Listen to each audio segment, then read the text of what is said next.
Is mise Gerlach Nan, agus ó bhí mé anóg, tá áit lánach ag sport amháin mo héal, an imaníocht.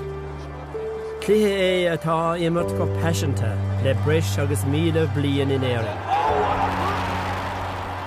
Tá mé anamhródúil as an báirt a ghlach mé féin sa stair sin, mar imróir agus mar bhainisteoir.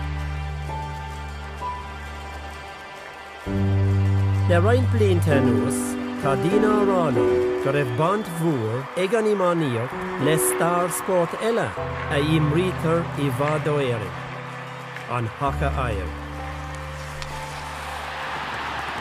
Is cinnte go bhfuil an scill, an peisil, an lús agus an fisiciúlacht chéine ag bant leis an dá chléir. Tá sé gceiste gom, an nás sin a thastáil. Cé chud lú is atá sé. Cé chud sáite is atá muintear Canada sa Thaca.